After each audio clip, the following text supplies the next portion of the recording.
Hi everyone, welcome back to English with Archie. So today we're going to master the future tense in English. So first of all, can you watch this clip and choose the correct sentence?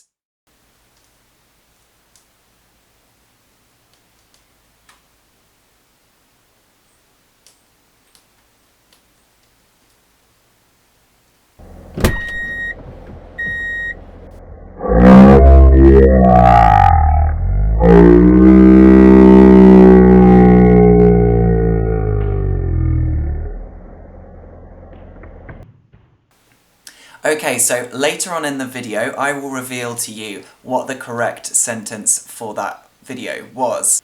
Now, when we talk about the future in English, there are four main ways that we do this. The first one is the present simple, then the present continuous, the future simple, which is will, and then going to. These are the four main ways. Now, the first one we're going to look at is the present simple. So let's go. So the present simple we usually use for timetables or events. So it could be a doctor's appointment, a plane or a train departure or arrival, a festival, a concert, anything like that, any kind of event really. So, for example... What time does the festival start? The festival gates open on Friday at 6 p.m. and the festival finishes on Sunday. When is your doctor's appointment?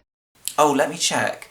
Yeah, my doctor's appointment is at 10:15 tomorrow. What time does your flight leave? Oh, my flight leaves at like 6:30 in the morning, so I have to get up at like 2:30 or 3 o'clock or something. What about you? When does your flight go? Plane leaves at 12 and on it I plan to be. Okay, Audrey. Now, let's look at the present continuous. So we use the present continuous when we have a definite plan, when we really know that we're going to do something or we're doing something. So we might have made reservations, maybe we booked a hotel, maybe we paid for something in advance, or maybe we just sat down with our friends and really discussed what we're doing for this thing. So when we have a very specific idea or we know that something is happening in the future, then we can use the present continuous. Do you want to have lunch tomorrow? Oh, I can't tomorrow. I'm meeting a client at 8:30, but I could meet you at about 12. What are you doing this summer holiday? Yeah, me and my family are spending a week in Barcelona, so I'm really excited. It should be amazing. What are your plans for the weekend? I'm seeing my university friend. We're meeting up in Birmingham, and we're going to this restaurant that we used to love. I'm so excited.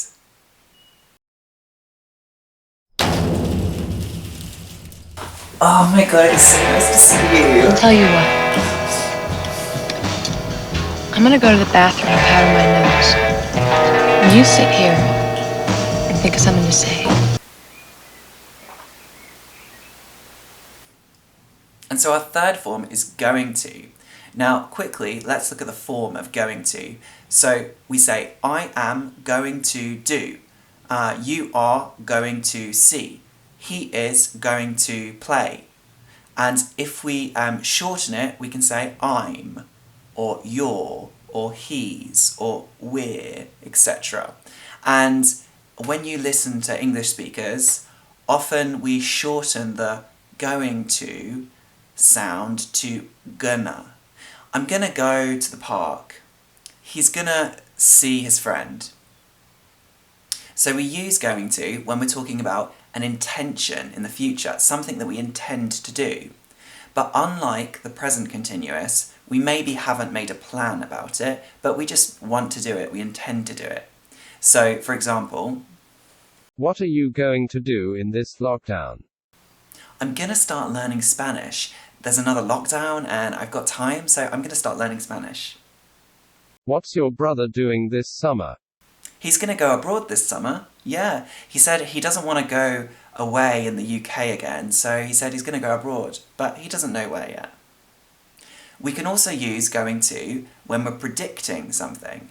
It's when there's some indication or some information which tells us that this thing is very likely to happen. For example, I think it's gonna rain.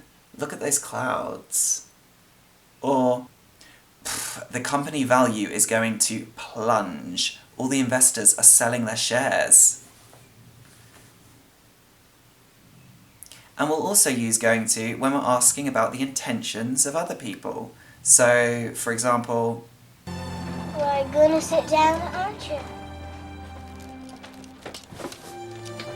So let's look at our fourth and final way to talk about the future in English. So that is will.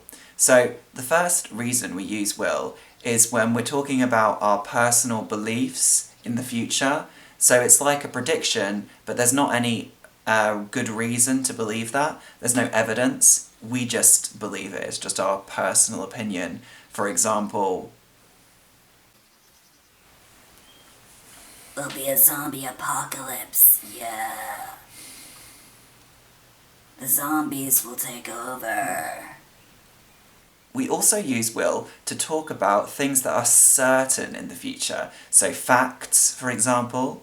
So I could say to someone, if you leave the milk out, it will turn sour. So I know this is true, I know this is a fact, it's not really up for debate, it's something that we know will happen. If we leave the milk out eventually, it will turn sour, so it will turn sour. So another factual statement could be, oh, I want to arrive early because it will be difficult to find a seat. So I'm going to an event, and I know it will be a popular event, so I know it's really a fact that it's going to be difficult to find a seat, there will be lots of people. So we also use will when we're making an immediate decision about now or about the future. So, for example, when we're in a restaurant, I'll have a Coke please, thanks. Or maybe when we see our neighbour and she's struggling with her bags, oh, we'll help you, don't worry, kids, come over here and help Mrs. Simpson. We also use will regularly when we make a promise to somebody or when we make a refusal, which is really a negative promise, a promise that we won't do something. So, for example, will you come to the show? I'm so excited to be performing. I really don't want to miss it, I promise I'll come, okay? Or we could make a request with will too. We can ask someone something, like, oh, will you come to my birthday party? Sure, I'll go.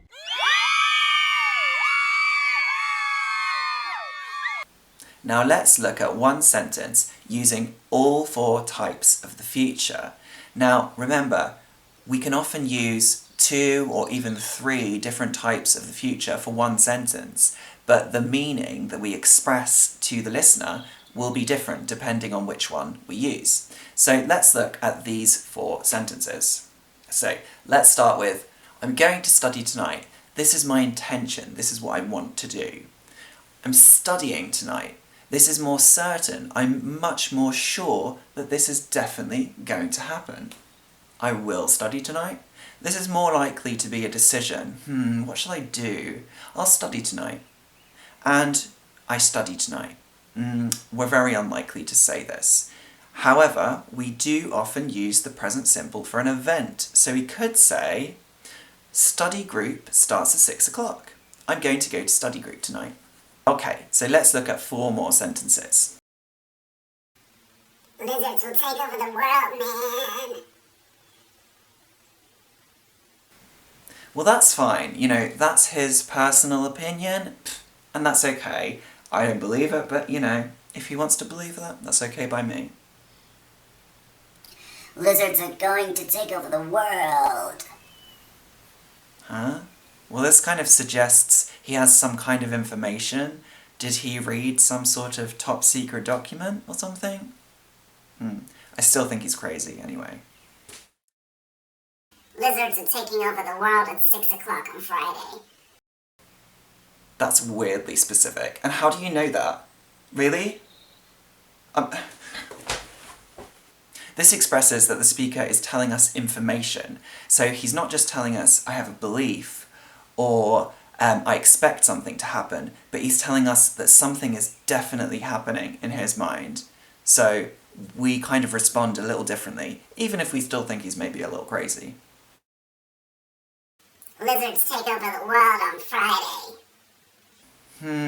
Now I'm really unconvinced. I mean, we usually use the present simple for the future when we're talking about like an event or something. So unless the Lizards are playing their End of the World tour on the Pyramid stage at Glastonbury, then I think we can't use the present simple for this one. Let's look at 4 more. So, I'll take her to the station. Well, this is like an immediate decision or an offer. Who'll take her to the station? I'll take her to the station, okay?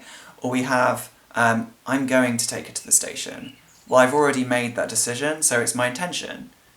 I'm taking her to the station. This is much more definite. It's definitely happening. And I take her to the station at 3 o'clock. It's very unlikely that we'll use this form. However, we could say the train departs at 4:30, so I'm going to take her to the station at about 3:30. Let's have 4 more. I'll fit into these trousers by the summer holiday. This is a decision. I'm making a decision and a promise to myself. I'm going to fit into these trousers by the summer holiday. I've thought about it a little bit more, I've already made the decision, and this is my intention. I'm fitting into these trousers by the summer holiday. I'm very, very definite that this will happen. I fit into these trousers by the summer holiday. This doesn't work at all. We can't really use the present simple in this occasion at all.